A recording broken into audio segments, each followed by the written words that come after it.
Okay. Tonight, we're going to cover chapter 10, verse 23 to 33. And we entitled it Divine Appointment Part 2. Basically, it's a continuation from last week. And I was saying that at this point in time, the primary composition of the church was people from the Jewish background. So it started obviously in Jerusalem, and then it went to other parts of Israel. And this time, Acts chapter 10, we see that the gospel is now crossing the Gentiles. As I mentioned before, that possible si Ethiopian eunuch be the first Gentile, but other scholars would say that the Ethiopian eunuch is actually a Jew. So if that is the case, then Cornelius and his family are the first converts from the Gentile world. So let me first read 23 to 33. 23. The next day, he rose and went away with them, and some of the brothers from Joppa accompanied him. And on the following day, they entered Caesarea. Cornelius was expecting them and had called together his relatives and close friends. When Peter entered, Cornelius met him and fell down at his feet and worshipped him. But Peter lifted him up, saying, "Stand up. I too am a man." And as he talked with him, he went in and found many persons gathered. And he said to them, "You yourselves know how unlawful it is for a Jew to associate with or to visit anyone of another nation. But God had shown me that I should not call any person common or unclean. So when I was sent for, I came without objection. I asked then why you sent for me." And Cornelius said, 4 days ago, about this hour, I was praying in my house at the ninth hour, and behold, a man stood before me in bright clothing and said, "Cornelius, your prayer has been heard, and your alms have been remembered before God." And Cornelius said, "Oh, eh, so where did I go?" And said, "Cornelius, your prayer has been okay. Send therefore to Joppa and ask for Simon, who is called Peter. He is lodging in the house of Simon, a tanner, by the sea. So I sent for you at once, and you have been kind enough to come.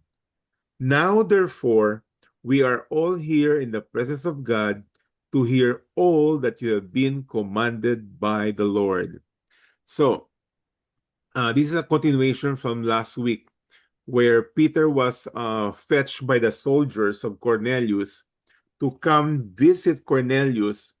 And Peter technically didn't know yet what he was going to do. I mean, he didn't have an idea of why he was called. All he knows is this is Cornelius, he's a Roman centurion, and this was at the peak of the persecution of the church. So, as I said, speculating that Peter could have been a little bit afraid. What does Cornelius want from him? But in the lesson from last week, the main thing that I have shared with you is this: that when God intends to save, He prepares both the messenger and the hearer. If I may still expand this, God not only prepares the heart of the unbeliever, but He also prepares the mouthpiece of the speaker, okay, the messenger. And here's the most important part of the divine appointment, and brings them together at the perfect moment. In other words, okay, this one, next slide, very important, next slide. Justification is the 100% work of God. I repeat, justification, salvation is the 100% work of God. He prepares both the hearer and the messenger. From last week, we have focused on the messenger, Peter. The week prior to that, we focused on Cornelius, the hearer. So, verse 23, after the soldiers went to Peter, the next day he rose and went away with them, and some of the brothers from Joppa accompanied him. Now, why did the brothers accompany Peter? We have no idea. Did Peter ask them, please accompany me? Probably. Or they were simply wanting to kind of support for Peter, just in case anything would happen to him. So the brothers came along. We don't know. But the thing is, Peter didn't go alone. Peter went with fellow believers, brothers in Christ. 24. And on the following day, they entered Caesarea. That means it's about a day's walk journey from Joppa to Caesarea. Here's the exciting part. When they got to Caesarea, where Cornelius was, next sentence, very important. Cornelius was expecting them. You know, there's nothing more, what's the word? Fulfilling for an evangelist, for a person who shares the gospel, than to have the person whom you plan to share the gospel excited to hear the gospel. I mean, there are all kinds of people. In Acts chapter 1, chapter 2, when Peter and the apostles was first preaching, they preached the general public. And it says, many believe, but not all believe. So there is a situation when you evangelize that you have a divided group of people. Some will believe and some do not. But in this case, as soon as Peter got into the house of Cornelius, Cornelius was already expecting them. That's the first surprise. Second surprise is this. And Cornelius was not alone. He called together his relatives and close friends. Now, I'll get back to that later on as we touch on it on verse 26. But here's the point.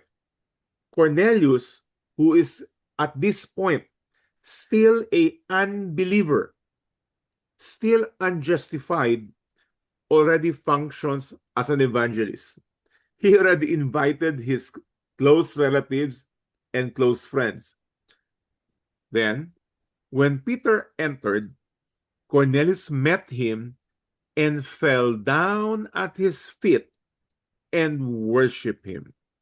This is where I would like to take some time to explain.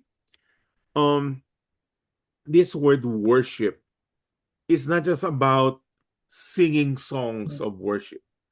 Worship is when you give reverence, but not just reverence. It's at a point wherein you elevate the person in a pedestal that it is in the level, it's a different level of humanity than of a man.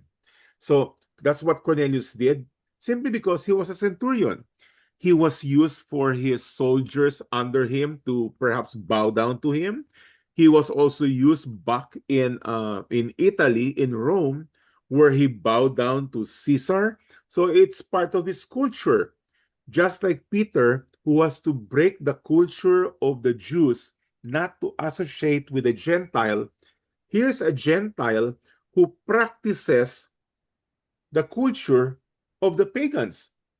So let me just share this with you.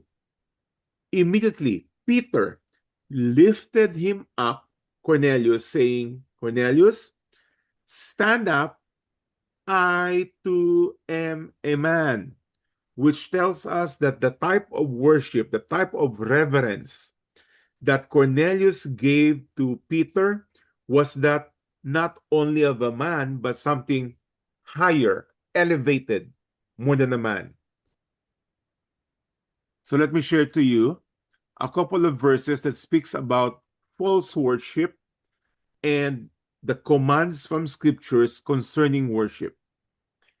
Remember the time when Jesus was tempted by the devil, and the devil, Satan, said, you know, if you just bow down to me, I will give you all the riches of the world. And here's the reply of Jesus. Jesus answered him, that's Satan, Satan, it is written, You shall worship the Lord your God, and him only. There you go. It is not to be shared. You are to worship the Lord your God, only shall you serve. Take note of that. What did you notice in this text? That the words worship and serve are synonym. Whoever you serve at a level beyond man is worshiping a deity. And I'll get more onto that. Okay? But let's move on. Another verse that speaks about that is in the book of Revelation, where John the apostle was brought up into the heavens, the third heaven, and an angel spoke to him. And here's the reply of John. Then I fell down at his feet to worship. Now, this is more than a man. He is an angel. So John fell down at the feet of the angel. But then the angel replied, John, he said, you must not do that. You must not do that. You must not do that! Exclamation point. I'm a fellow servant with you and your brothers who hold to the testimony of Jesus. Worship God.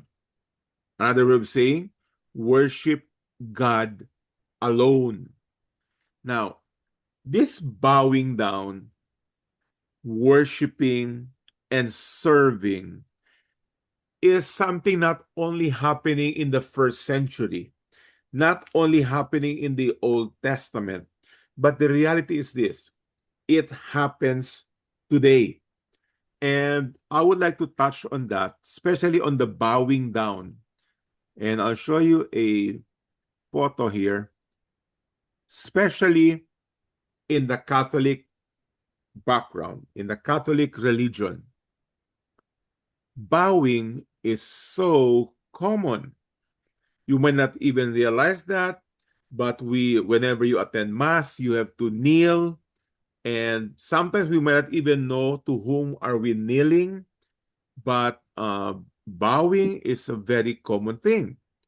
And the creation of images.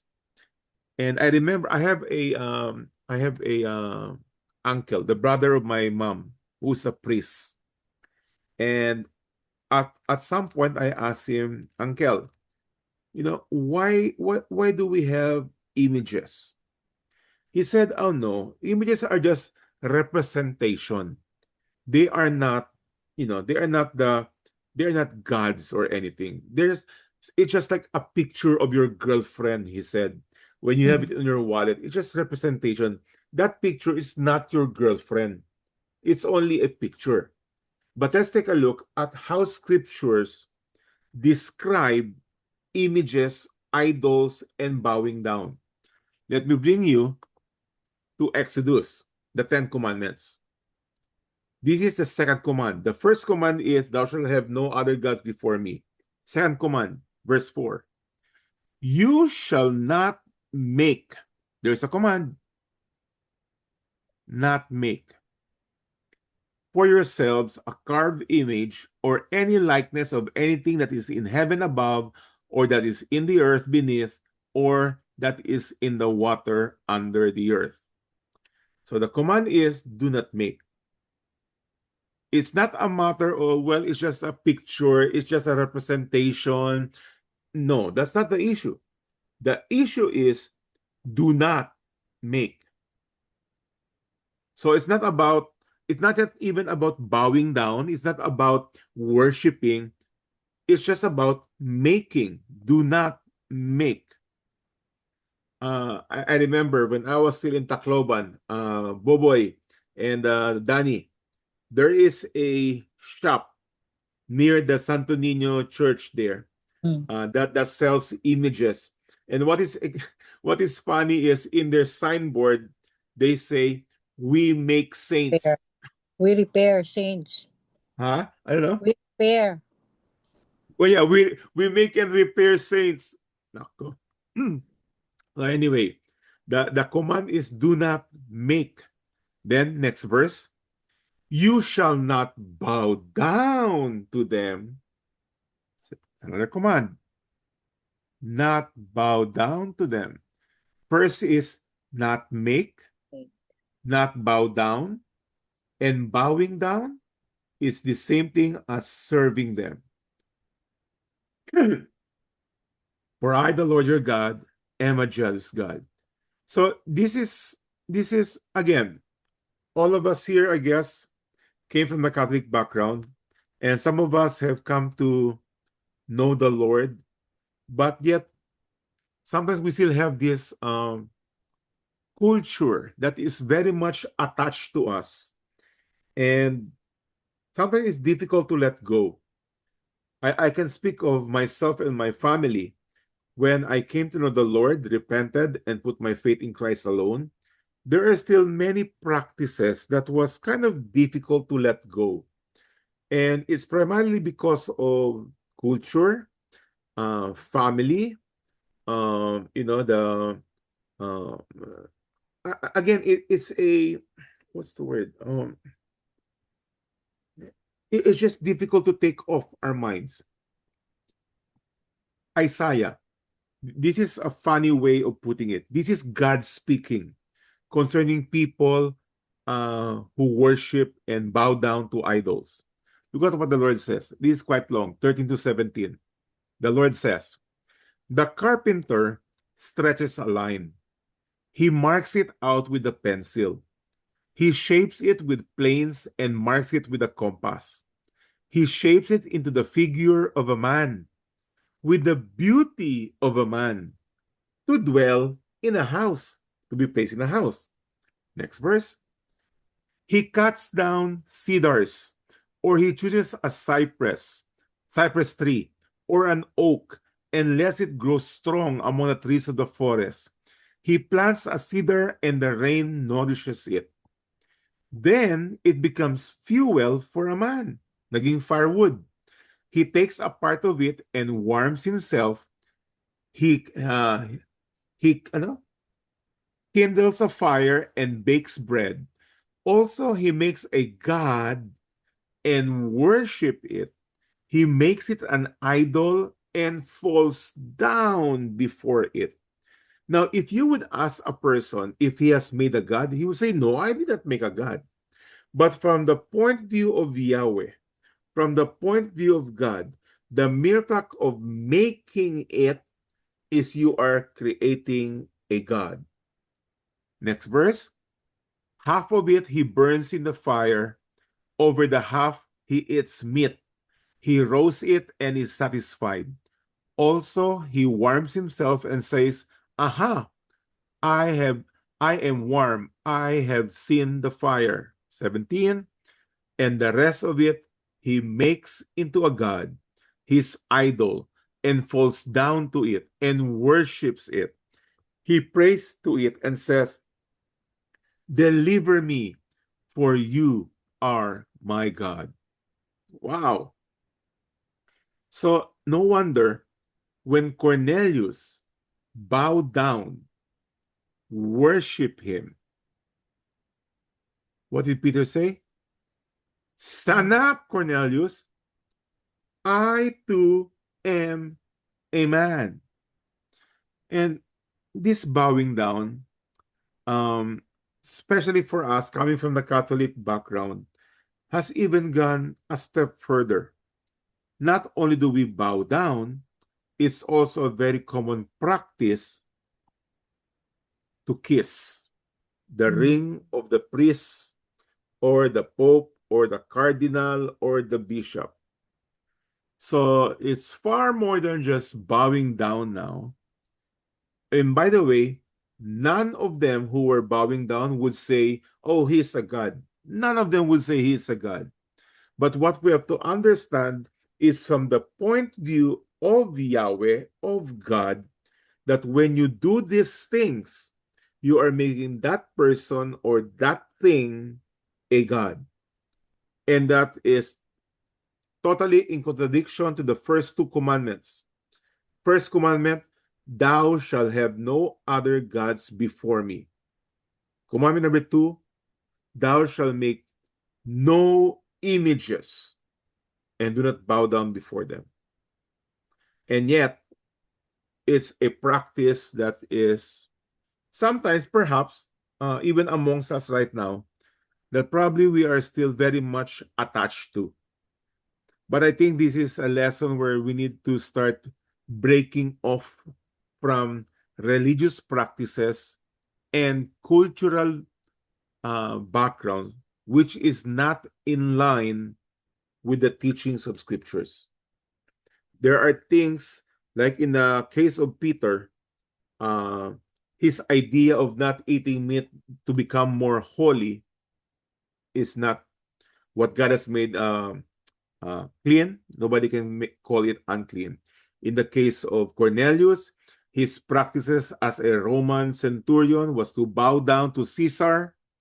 And then now Peter says, no, no, only God. Stand up, for I too am a God. 27. And as he talked with him, he went in, that's Peter, went into the house and found many persons gathered. This is exactly what happened from verse 24, because Cornelius invited his friends and family. This is now, I think, a rebuke to all of us. If the bowing down to images may still be applied to, a couple of Christians today, I think uh, the inviting of family and friends who are not yet in Christ, who are still unjustified, can definitely be a cause of rebuke to the congregation of most churches today. Why? Because we typically approach church life and Christian life as my personal belief, my personal, practice. And we do not see the people around us who also needs to hear the gospel. We say it in our heads. Yes, people need to hear the gospel. People need to hear about Jesus. But in action, in practice, I think, and I'll speak for myself, by my observation, is that most Christians are not involved in this. John 1, early in the ministry of Jesus, Philip found Nathanael and said to Nathanael, we have found him of whom Moses in the law and also the prophets wrote, Jesus of Nazareth, the son of Joseph.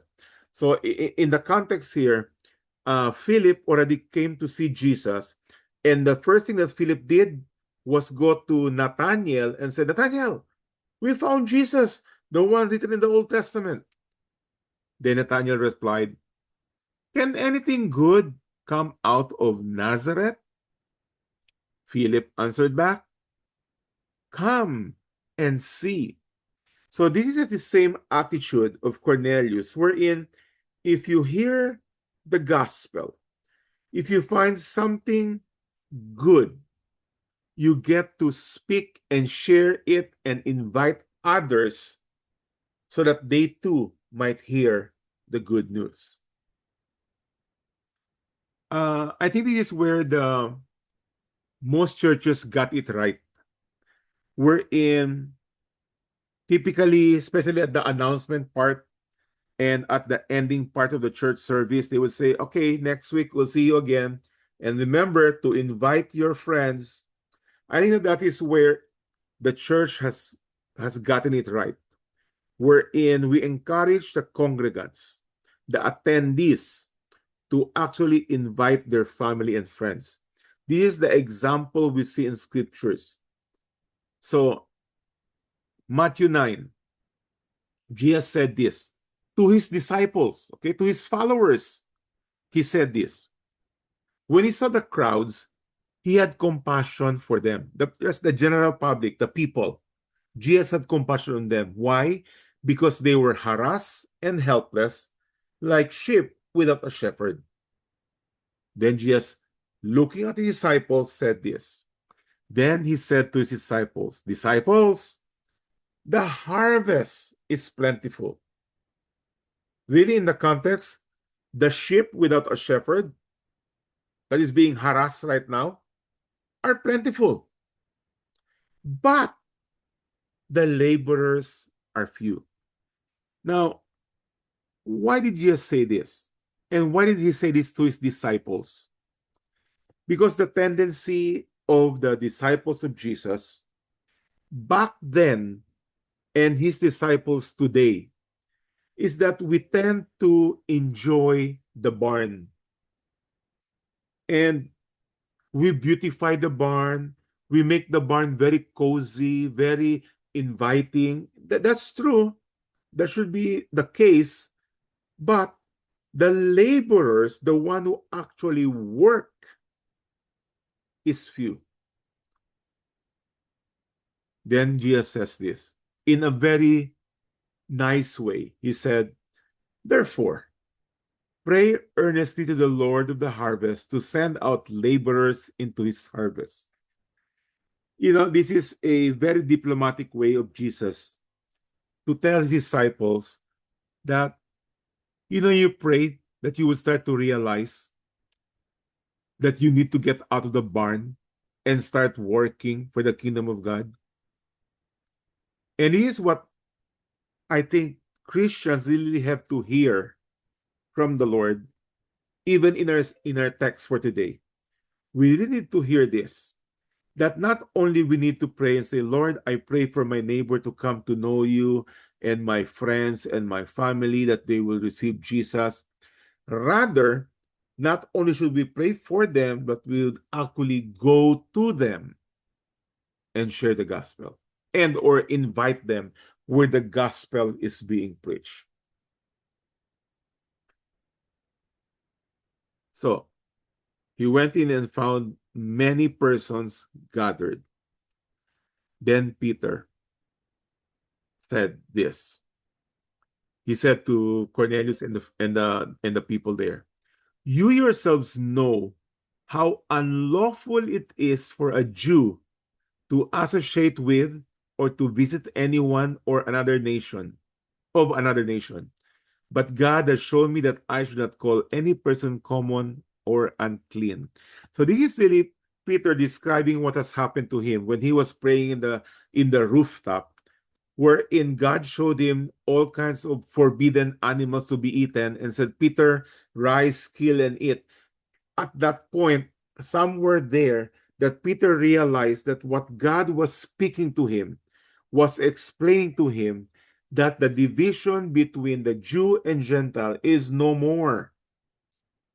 And that even though it was unlawful, take note of that, unlawful for a Jew to fellowship, to visit a Gentile home, Peter realized that this was his calling and this was the time for the Gentiles to hear the gospel. That's why Paul said in Galatians, speaking about the gospel and salvation, Paul said this, There is neither Jew nor Greek. There is neither slave nor free. There is no male and female, for you are all one in Christ Jesus. Now, this is something as well that I think to some of us, the border between Jew and Greek is still a very thick wall. Now, Jew or Greek, this really speaks about Peter, no, being a Jew, or Paul being a Jew. But for us today, that division is something else. It's not about being Filipino and Japanese or something else. But perhaps it could be as simple as an employer and an employee. All of us are going to die one day, and all of us have eternity, and all of us need to hear the gospel. So, This division of employer, employee, what else? The rich and the poor, and those kinds of division must not be a hindrance for us to speak to them and talk to them about the gospel. So, yeah, no more. Okay?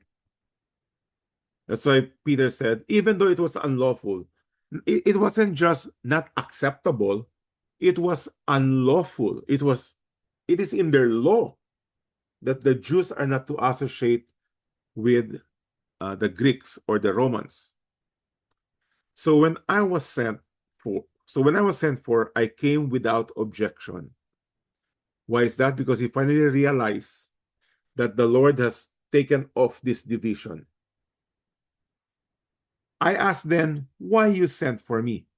So the next verses, Cornelius will basically just reiterate the things that have happened to him the past couple of days. Cornelius said, 4 days ago, about this hour, I was praying in my house at the ninth hour, and behold, a man stood before me in bright clothing and said, Cornelius, your prayer has been heard, and your alms have been remembered before God. Send therefore to Joppa and ask for Simon, who is called Peter. He is lodging in the house of Simon a tanner by the sea. So I sent for you at once, and you have been kind enough to come.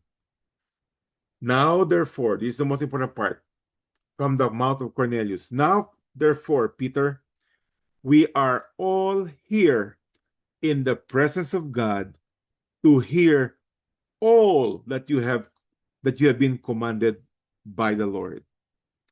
Now, this commandment of the Lord to Peter is exactly the same commandment that has been given to you and I today as Christians.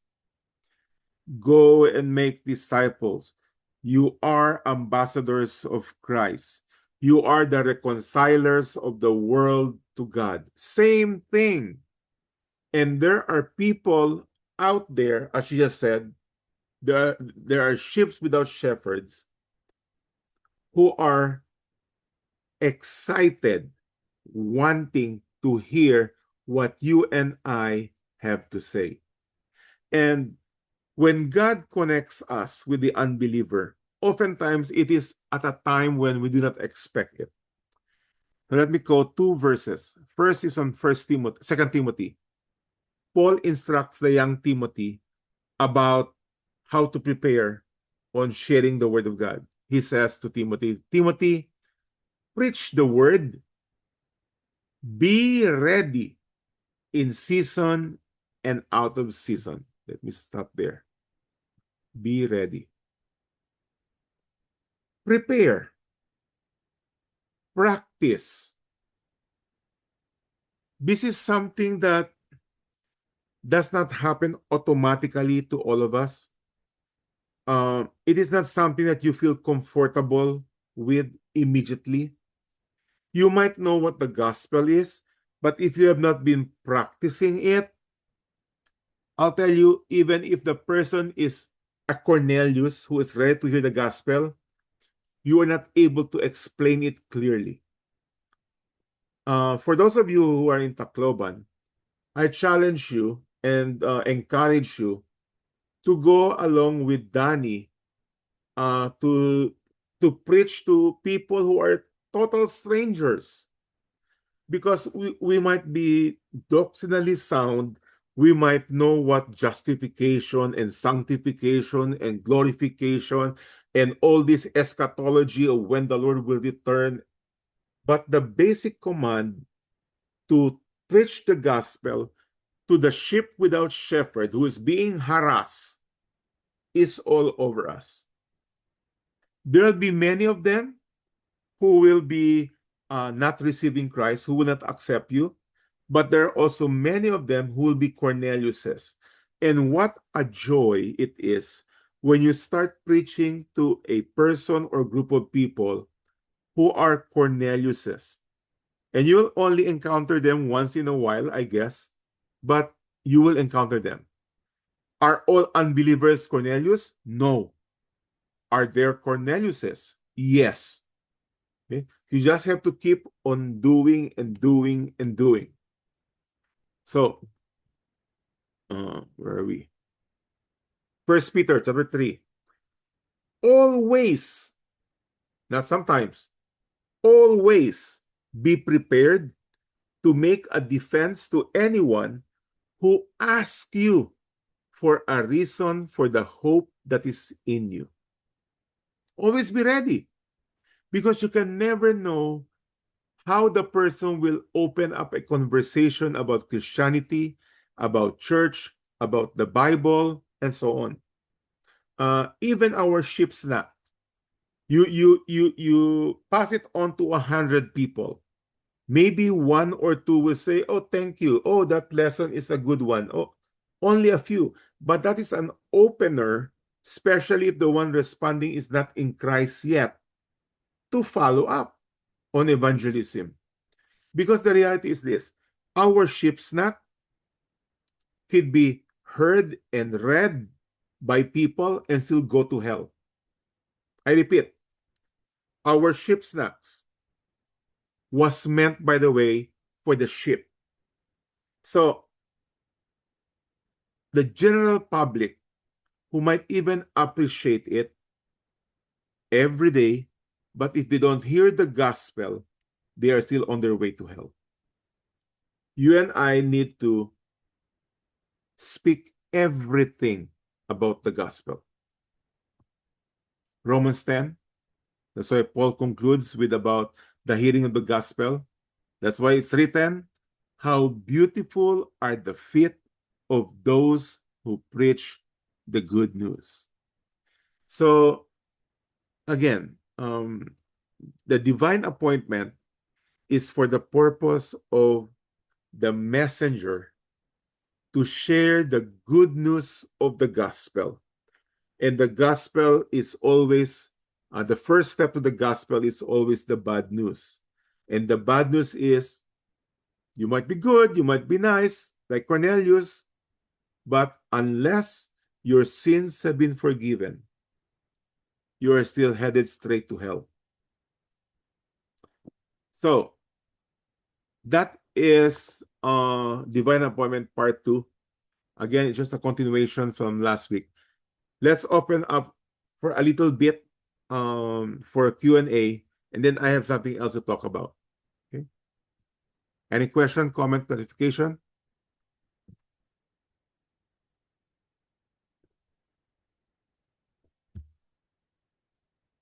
Anything? Any one of you still have images? Idols? I don't blame you if Brother you Mike, have one. I mean, it's hello, Brother common Mike. for, yes. Yes, Randy. Good evening, good Good morning. evening. And how about those people, like those Japanese people bowing each other, or the Koreans or the Chinese? Ano, what about the Japanese people? Ano? As they greet each other, but they will Iba ang bow to cultural greeting. Iba ang iba. cultural greeting than a bowing down to a deity, a higher. That's why Peter says, I'm a man like you. So, but if you are bowing him as a something that is superior, deity, Mm. God, that's a different story. Iba Okay, yun. so it is called, labi natin ang cultural greeting. Yeah, that's a cultural greeting. Yeah. Okay. Pero not all Japanese do it cultural greeting. For example, especially back then, maybe not today, but back then, when they bow down to their emperor is basically a god. Until today, Mike, they still bow to the emperor. Pero I think it's more it could be, but it's more really of a more cultural na. Not in the same way as yung Ceremonial na lang. ceremonial lang. Hindi na yung parang god. Because really before the emperor and or in Rome, si Caesar, when they bow down, he is God. Hmm. Okay, any more?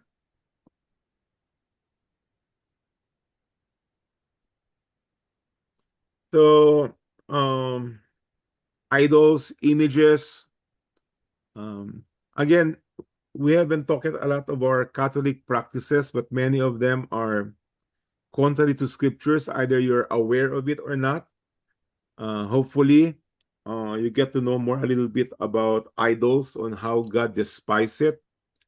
That you know, again, in Isaiah, it's funny how the Lord says, you get a piece of wood, you cut some of it, and then you use it to burn and make your food, and then the rest you make into an idol and bow down to it. Hmm. Any more? Wala. Okay, then let me continue with this one. It will be short. From last week, I got a couple of questions from people from the Philippine group and the US group, and they were asking me to clarify about what do you call this? Election of God. How does God elect? Okay, the question is not about whether God elects or not. He does elect.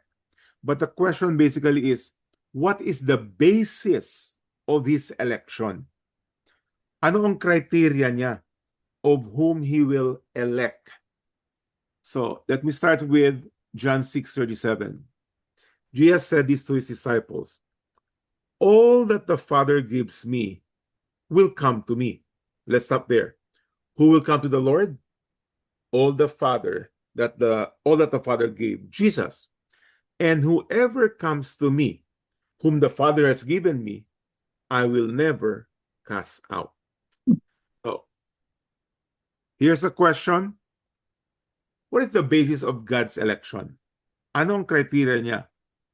There are basically two views on the election of God. The first one is what you call the Arminian view, otherwise known as conditional election, and the Calvinist view, which is the sovereign election. So let's start with the Arminian view.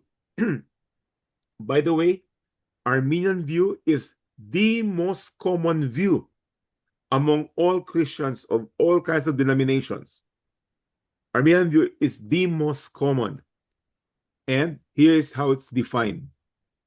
Arminian view is that God chooses individuals for salvation based on his foreknowledge of their faith.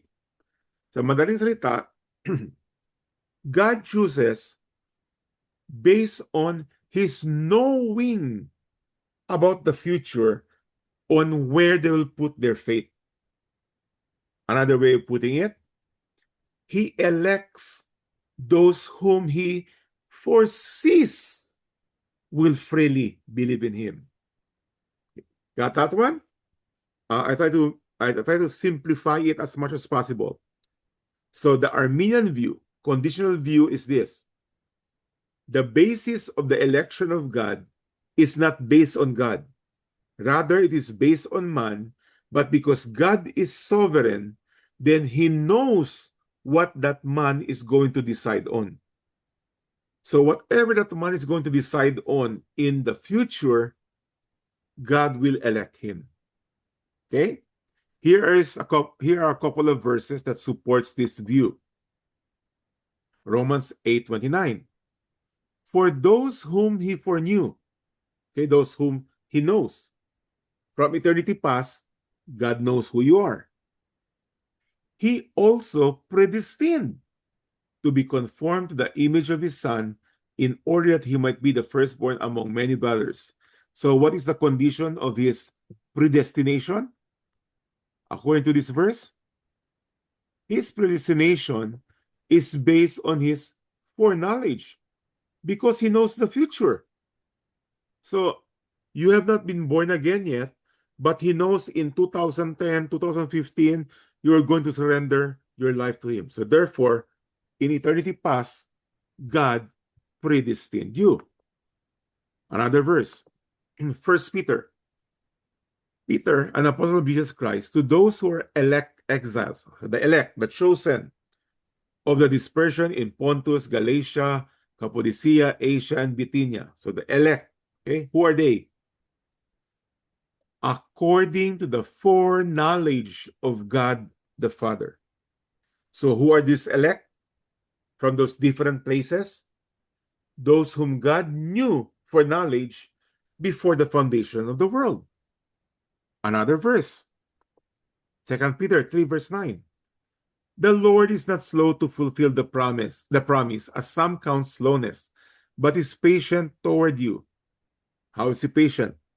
Not wishing that any should perish, but that all should come to repentance.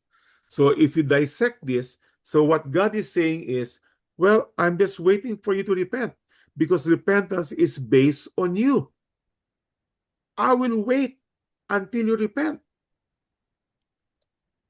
Another verse, a verse that we all know very well, John 16. For God so loved the world that he gave his only Son, that whoever believes in him should not perish, but have eternal life. So again, what is the basis for the election? Whoever believes. It's the man. It's the person. So let me wrap this up again. Arminian view, or the conditional election, is defined as God elects from eternity past.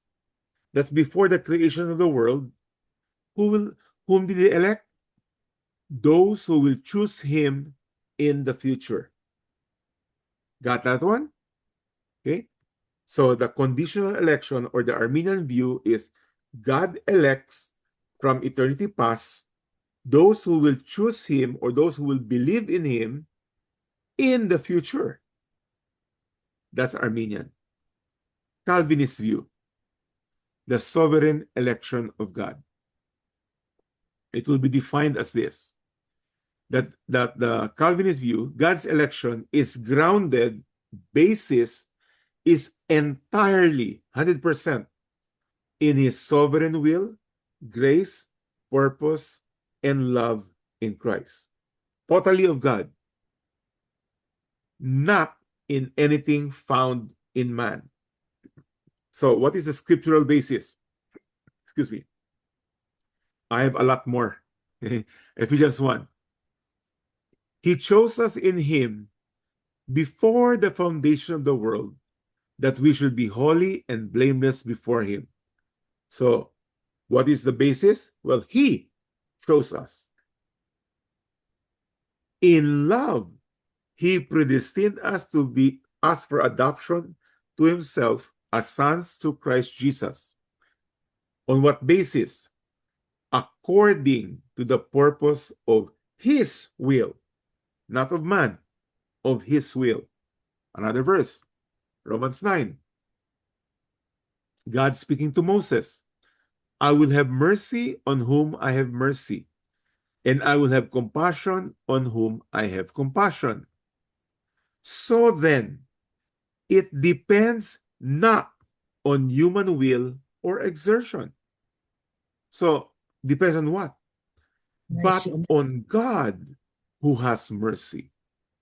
Another verse, Timothy 1. God who saved us and called us to a holy calling, not because of our works, or should I add, not because of our decision, but because of his own purpose and grace, which he gave us in Christ Jesus before the ages began. Another verse, Romans 11. So too at the present time, there is a remnant, a small group, chosen by grace. But if it is by grace, it is no longer on the basis of works. Otherwise, grace would no longer be grace. So if it depended on us, then we don't need grace, because grace, as defined, means undeserved favor. No one deserves it. So, if election were based on anything in us, then it would no longer be grace. More verses. Though they were not yet born and had done nothing either good nor bad, in order God's purpose of election might continue, God, not because of works, but because of him who calls. Ephesians 1, in him we have obtained an inheritance, having been predestined according to the purpose of him who works all things according to the counsel of his will, not according to the will of man, but according to his will. So God does not look ahead to choose. He chooses and then brings it to pass. So let me put it in a sentence again. The Arminian view, AV, Arminian view, God elected you before the foundation of the world because God sees your free will decision in the future. That's the Arminian view. Okay? So salvation is based on you because God only sees the decision that you will be making. The Calvinist view, on the other hand, is you chose God because God elected or predestined you before the foundation of the world. So if we apply it to Cornelius, Cornelius chose God, or at this point, choosing God, because God elected him before the foundation of the world. Not because God sees the future that Cornelius accepts and receives the Lord, that is the basis of God electing Cornelius. So I hope it didn't make you more confused on the election and the free will of man. Why am I losing my voice?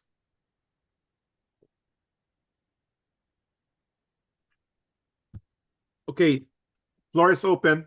Question, comment, clarification.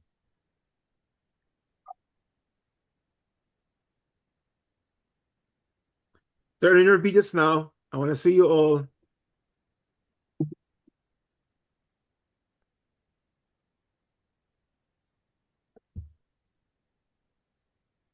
Comment? Wala. Lagot. Sir Mike, Yes.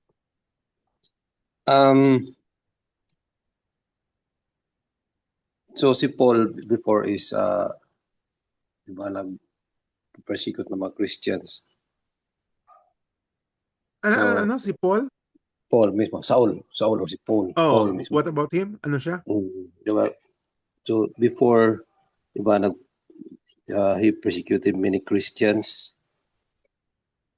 So before pa, nakadestined na talaga siya na mag 360 ba yun? Oh.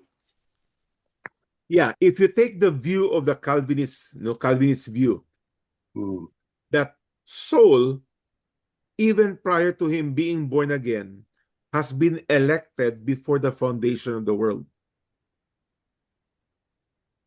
And everybody who has been elected according to the will of God, the plan of God, and his sovereign will, then in time, Saul repented and put his faith in Christ.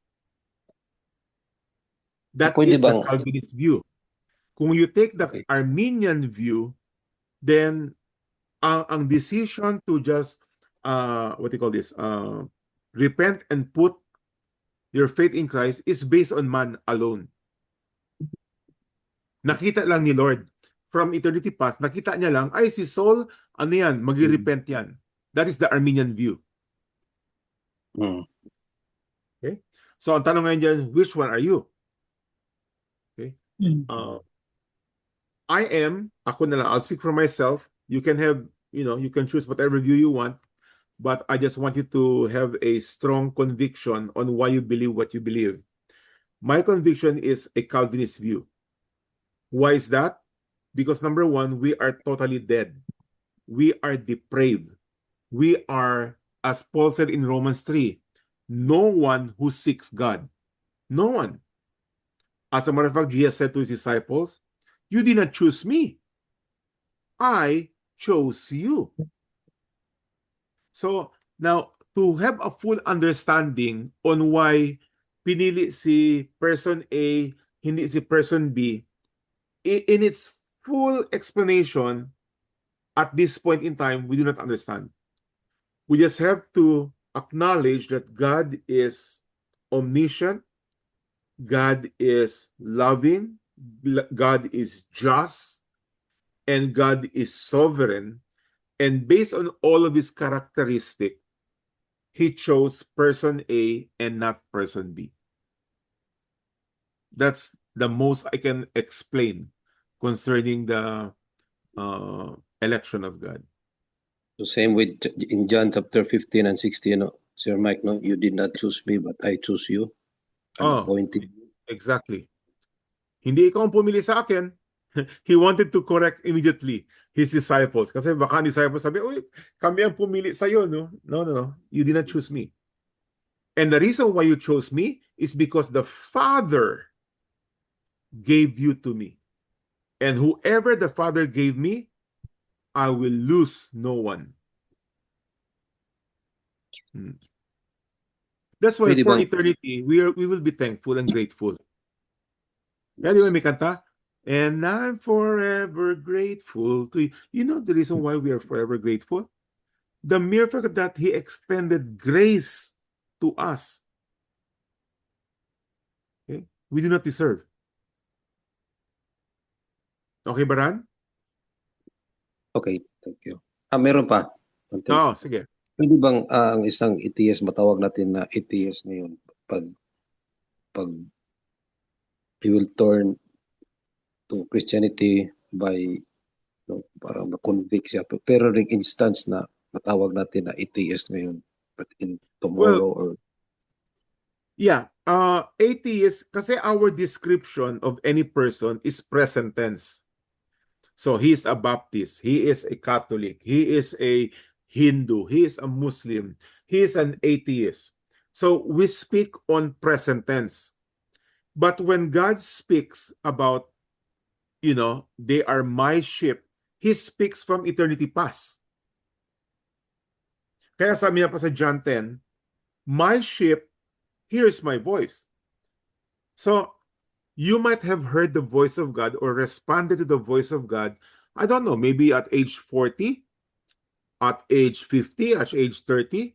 But prior to that, you were something else. You were Catholic, you were Baptist, but you became a true believer at the point wherein you surrendered your life to Christ.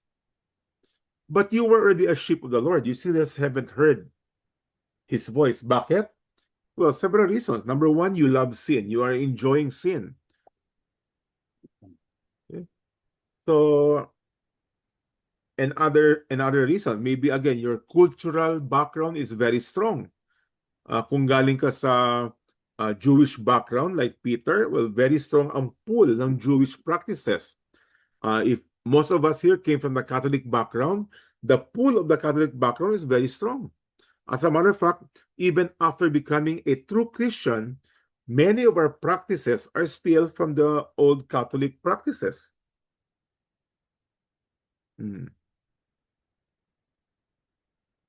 thank you. That is why we are called for discipleship. Discipleship is taking off those luggages that are not in line with the Word of God. Okay, Baran? Yes, thank you, Sir Mike. Thank you. Mike lang tawag mo sa akin, yung Sir Mike, parang i-worship mo na ako eh. Brother Mike, okay na. Thank you. Okay. Anybody else? Miss Mike. For those of you with weak internet, just type in your comment or question, okay? Dan, you were saying something, Dan? Yeah.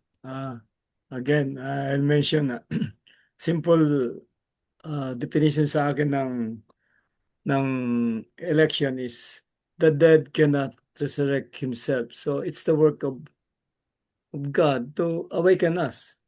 Yeah. On our own, we cannot. So I believe, for me personally, my conviction is I am chosen because God woke me up from my Yeah.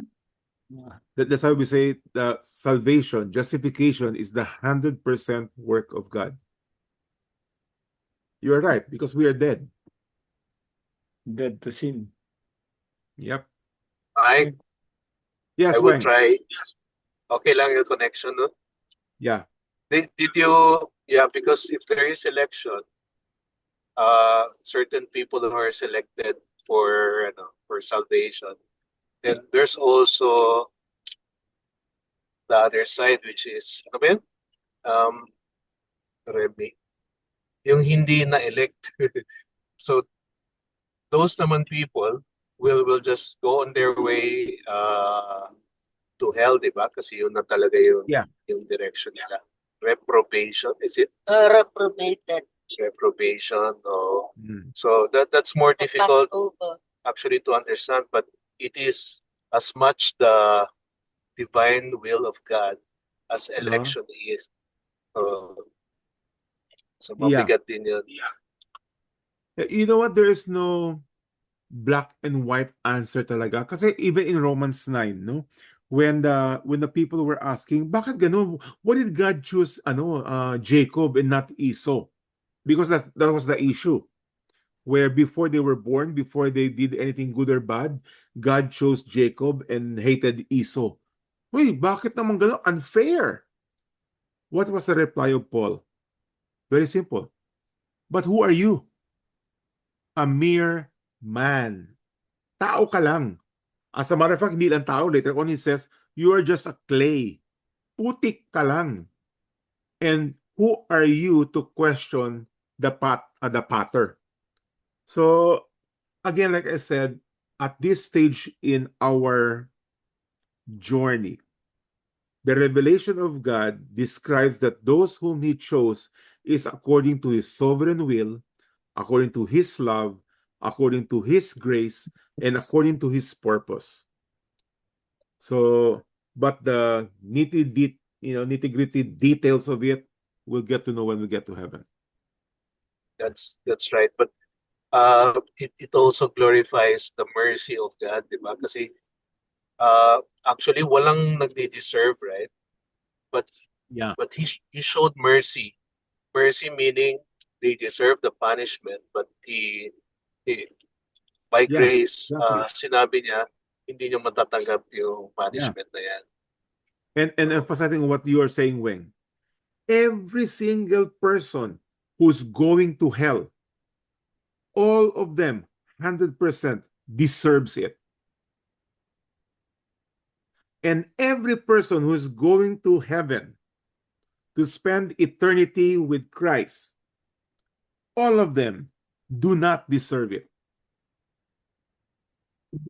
So that's why Jesus said, I think it was in John 8, he says to those religious people, you will die in your sin. So the cause of you going to hell is because you're a sinner. It's not because God did not choose you. Because we might argue, you know what, the reason I'm going to hell is because God did not choose me. No. You're going to hell not because God did not choose you. You're going to hell because you are a sinner. And everybody deserves it. Default. Yeah, you're the default. Yeah. But there are two things that I'd like to emphasize as well. Kasi itong we are answering the election, because there are many, not many, but a couple of people who asked me to clarify the election, sovereignty, and the free will. But for our text for today, there are two things that really pop out. Number one is images, idol worship, and false god. And false god can include certain things and or individuals. I've seen parents who is basically worshiping their children. Now, none of them will say, I worship my child. None of them would say that. but the way they treat them, approach them, is almost, that category, almost worship. They would give up anything and everything for their child, even though sometimes it's not good for their child. Some would have, I don't know, maybe their business or their vehicle or their career as their God. And that is something we have to be careful about. The first two commandments has everything to do with that. Thou shalt have no other gods before me, and thou shalt not make any images, and do not bow down to them and serve them. So, sometimes we serve our career far greater than our God.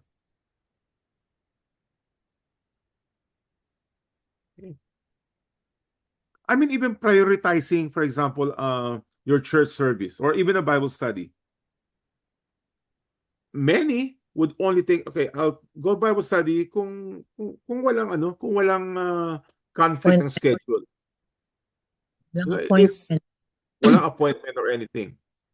And yet we say that the Bible is the Word of God. See that? How ironic that is?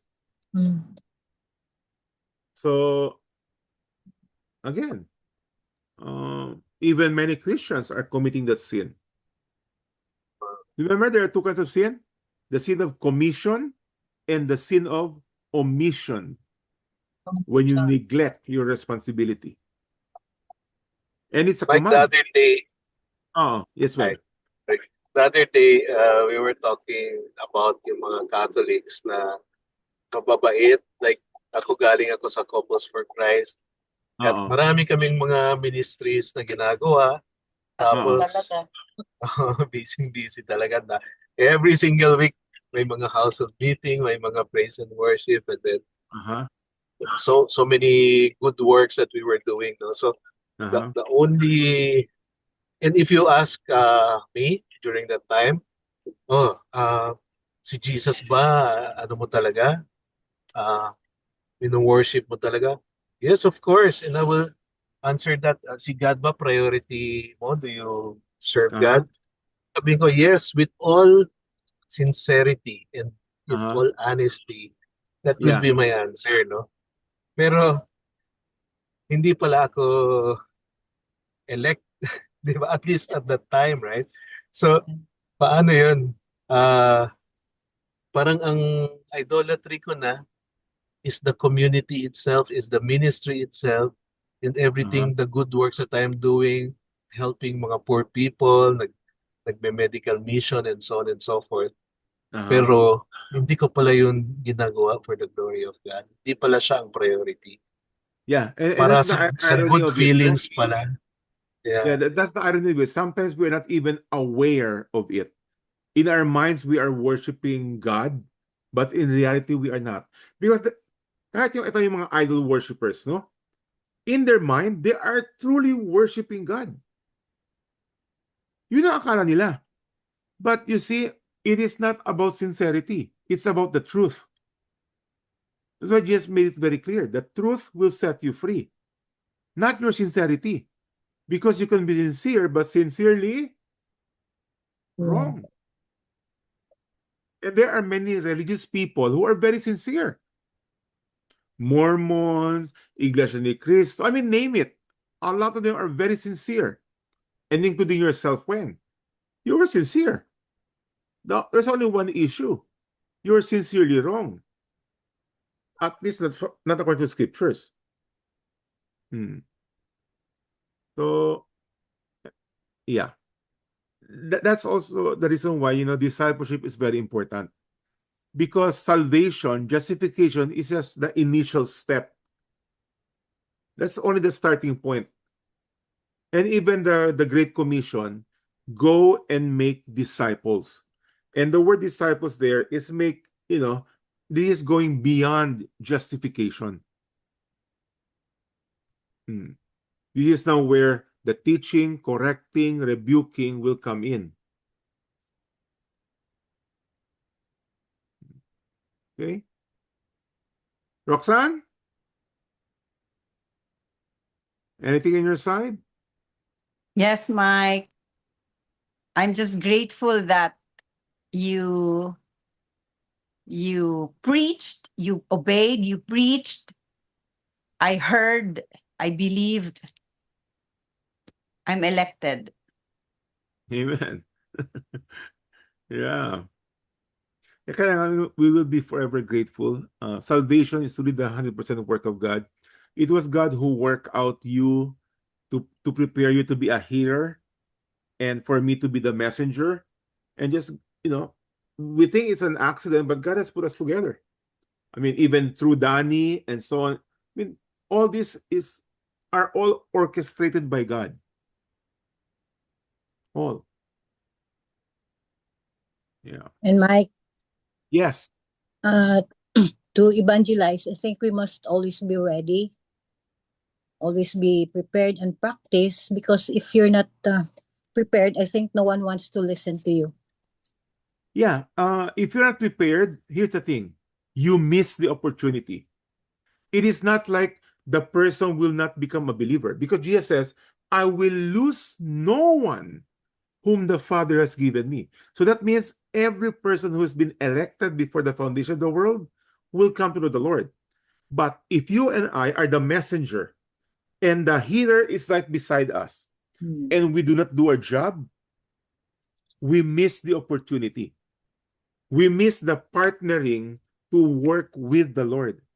It is the Lord's work, but God gives us the opportunity to partner with Him, to work along with Him. Dan, you're raising your hand. Okay, I mentioned last time, we should, as Christians, we should be opportunists. Yeah. We should take advantage of those things, especially if you understand the doctrine of rewards. Yes. I'm reading here what Bernadette is saying. He ordained the end and the means. Exactly that. For the elect, God is the one who will also keep us from falling, right? Falling from our everyday sin? No, because we can still disobey God. This is now where First John applies. If if you have sinned, confess your sin, because we can still fall into sin. But when you say, if you are talking about falling into hell or losing your salvation, no, you will not lose, because He's the one keeping you.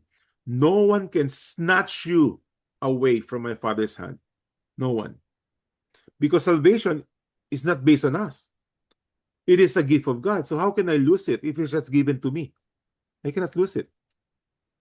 So if that's what you meant, that about falling, you are right. You cannot fall if you have been elected. I will lose no one, says the Lord. Pero falling into regular sin, yes, you can disobey God.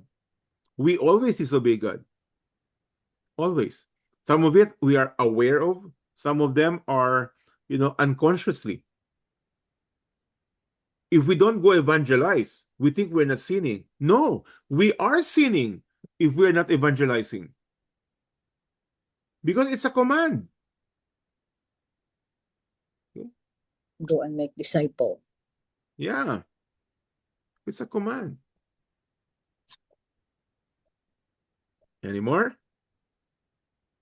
We still have a couple more minutes.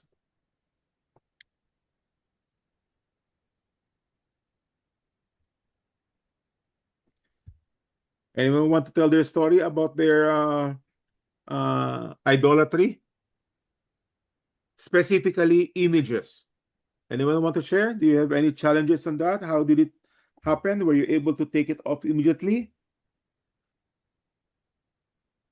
I will tell you, Mike, the idolatry of Ruby. Ano idolatry ni Ruby? Shoes. Shoes? Yes. Lagot ka, Ruby. Andiyan ba si Ruby? Yeah. I've heard it. Yeah. Okay, but what about personal?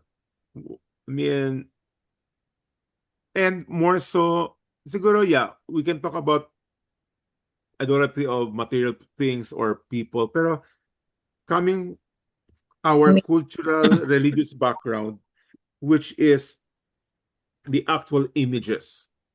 And I know many people who became Christians are still struggling with the idea of throwing away, destroying, or burning Mm.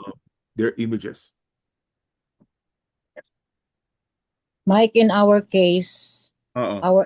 our images, we gave it to our pastor, and I think he burned it. Binigay niyo. Okay. Yeah. Who's that? Somebody texted something. Let me see. No issue for me. Quickly obey that command, especially when we move out of the house after we got married. Okay. Yeah, to some people it's no big issue. For me it was no big issue, but my mom is a very big issue because we have lots of images and coming from Spain, coming from Rome. So it's not just an image. Galing sa mga holy cities yan. Mm. Oh, na? Mike, how about yung mga decor sa bahay, yung mga jars na may mga paintings na mga Yeah. dragon. Yeah, mga feng shui, mga these are all pagan practices. And when we practice, kahit ano nga, di ba, yung have nothing to do with old wives' tales. Mga kasabihan-kasabihan. Have nothing to do with it. Okay, pag nag-picture kayo, 3 kayo, mamamatay sa gitna. I mean, the reality is, kumuha kayo ng 3 kayo picture, 3 kayo mamamatay. That is for sure. Hindi lang yung sa gitna. Oh. But Oh, we yeah. believe these things. We believe these things. So that has to be, taken out. Sa construction, sa'yo Dan, di ba? Marami yung mga practices, mga nagpatay mo ng manok, ng mga dugo, ng mga marami. Padugo, may mga 13th floor. So from 12th floor immediately to 14th 14. floor na, wala ng 13. Like 13. So these are all pagan practices. So many. And talking about religion, in Catholicism, rosary, processions, candles, ano pa ba? Mga beads, mga, dami. You include Chinese practices. Yung mga, tawag ito, ano ba yung mga Chinese practices? Yung mga red envelope, mga lucky-lucky, these are all pagan practices. Bracelets. Pag New Year, kailangan may mga lansones, tsaka mga bilog-bilog. These are all pagan. Santa Claus, Mike. That is demonic. Santa Claus. It has taken over the image of God. You better watch out. You better not cry. Bakit? Santa For he Claus. knows why. Okay? Santa Claus. He knows why? That is an attribute of God. Only God knows why. So, Santa have been given the attribute of God. That's why even praying to mga images or saint, sabi nila, hindi naman yan si God. But the mere fact that you are giving an attribute that belongs to God alone. And what attribute is that? When you pray to saint? What attribute of God do you give to that saint? Omniscience. Omniscience. All-knowing. And omnipotence. I mean, marunong siya magwaray? Marunong siya magtsabakano? Marunong siya... No. And what about omnipresence?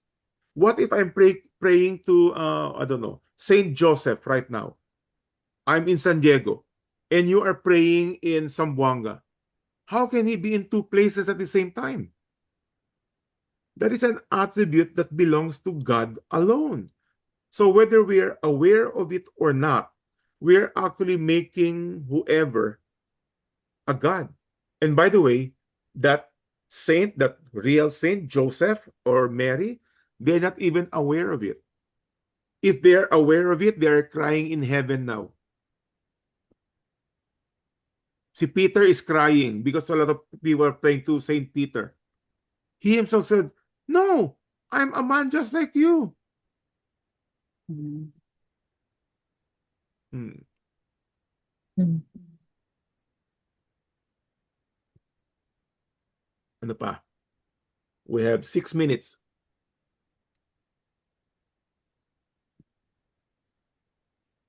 Yes, Dan.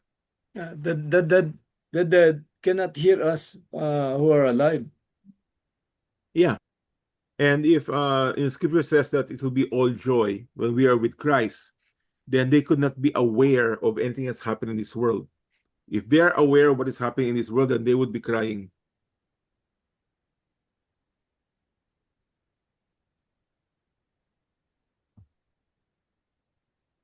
Any more? Yeah. So, Like considered yeah. considered as idolatry to anything that replaces God as the most important thing, 'di ba? Parang Yeah. kung nagpa-prioritize ang tao ng decisions niya, kung hindi si God yung first, wala Yeah. yung counsel ni God, walang prayer and Correct. discernment. Yeah. Just doing it by our own, alam ko kung anong gagawin ko dyan, di ba? Tapos pipilitin natin kung anong gagawin natin. That itself is already making yung sarili natin above, no? Above God. Idolatry. Yeah. Yeah. Exactly. Kaya yung Jesus said concerning about loving God, love the Lord your God with what? All your heart. All your heart, all your strength, So, all your mind. Anytime we level down on that, then we are not worshiping God. Now, has anyone come to the point where he loves God with all his heart and all his strength and all his might? No, none. That's why as John the Baptist says, I decrease as he increase. So it should be that for all of us, okay, people who are being sanctified, it should be every day of our life, we decrease as Christ increase in our lives. The way we talk, the way we respond to circumstances, the way we treat other people, and so on and so forth. Okay? None of us have come to a point of, I've made it. No, none of us. mm. Hmm.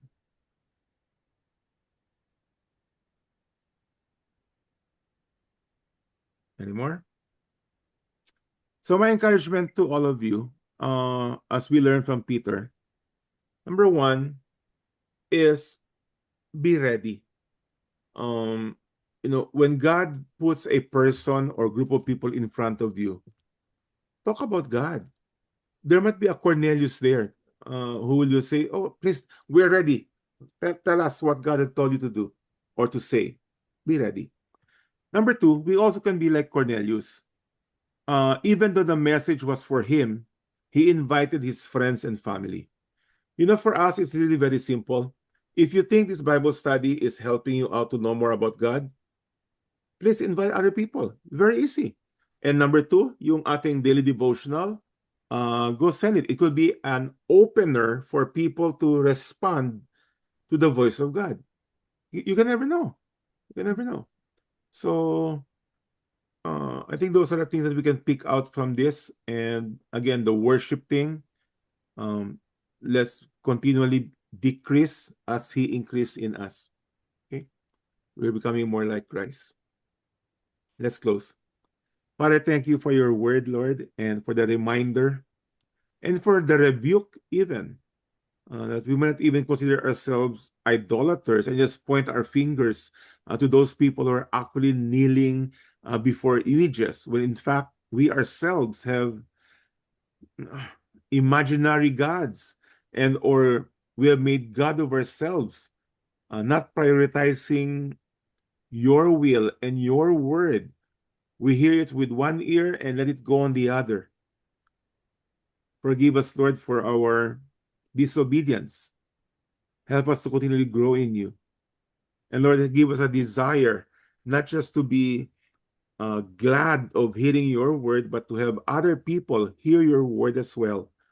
For there are plenty out there who are sheep without a shepherd. And we pray, Lord, that you would raise up the laborers, and those laborers are us, me. Thank you, Lord, for your reminder. In Jesus' name. Amen. Thank Amen. you. Amen. Thank you. Thank you. Good night. Good evening, everyone. Thank you. Thank you. Thank you. Thank you. Night, We are ending everyone. chapter 10 next week, okay? So read the last part of chapter 10.